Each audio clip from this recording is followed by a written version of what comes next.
Uniform civil code यानी UCC पर एक बड़ा अपडेट आया है। समान नागरिक संहिता को लेकर देश भर में चर्चा हो रही थी और उत्तराखंड में अब इसे लेकर कदम आगे बढ़ाए जा रहे हैं। उत्तराखंड सरकार ने रूलिंग कमेटी में यूसीसी का अंतिम मसौदा तैयार किया। मुख्यमंत्री पुष्कर सिंह धामी को सौंप दिया गया है और यूसीसी को लागू करने के लिए रूल्स एंड रेगुलेशंस का अंतिम मसौदा सरकार को अब सौंप दिया गया है कि आखिर इसे कैसे लागू किया जाएगा। कमेटी ने मुख्यमंत्री को रूलिंग बुक के साथ साथ मैनुअल बुक भी सौंप दी है।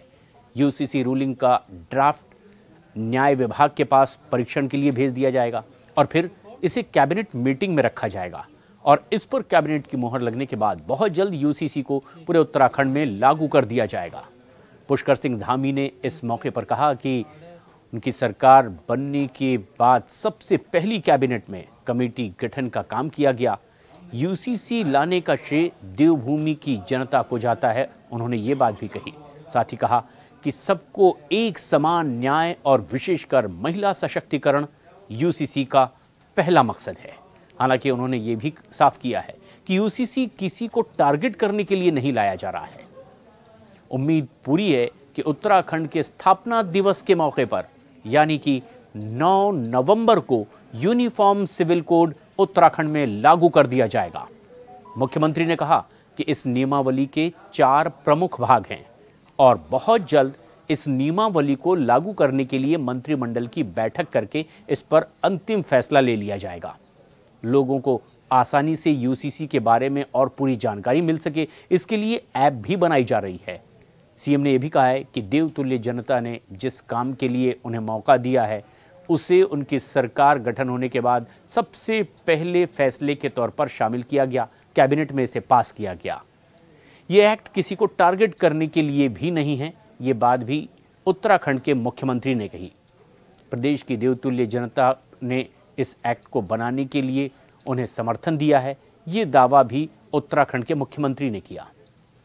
अब ऐसे में यूसीसी कानून कैसे लागू होगा और इसकी नियमावली को बनाने के लिए इसमें कैसे काम किया गया है, उसके बारे में भी जानकारी दी गई। अधिकारी ने बताया है कि किस तरह से इस पर काम भी किया गया। एक सबसे अहम कमेटी का गठन किया गया था ताकि कहीं कोई लूप होल्स न रह जाएं या फिर किसी को कोई शिकायत ना हो, और इसके लिए बहुत कड़ी मेहनत भी की गई है और अब नियमावली भी सौंपी जा चुकी है सरकार को। यूसीसी के लिए जो नियमावली बनाई गई है उसमें 4 प्रमुख हिस्से बताए गए हैं: विवाह और विवाह विच्छेद, लिव इन रिलेशनशिप, जन्म एवं मृत्यु पंजीकरण और चौथा उत्तराधिकार। मुख्यमंत्री पुष्कर सिंह धामी ने कहा है कि उत्तराखंड के आम चुनाव से पहले उन्होंने ये संकल्प लिया था कि सरकार प्रदेश में यूसीसी को लागू करेगी और वो लोग जिन्होंने 3-3, 4-4 पीढ़ियों से अपना खुद का घर नहीं देखा, जिनका कोई अता पता अब तक नहीं था, वो झुग्गी झोपड़ियों में या फुटपाथ पर ज़िंदगी गुजारा करते थे, ऐसे 4 करोड़ परिवार को उसमें एड्रेस मिल सकेगा और ये एक बड़ा दावा है। और अब लगभग तारीख भी तय मानी जा रही है कि पूरी उम्मीद उत्तराखंड दिवस के मौके पर ये यूनिफॉर्म सिविल कोड उत्तराखंड में लागू हो जाएगा। इस अहम खबर पर अपनी राय हमें कमेंट्स कर ज़रूर बताएं।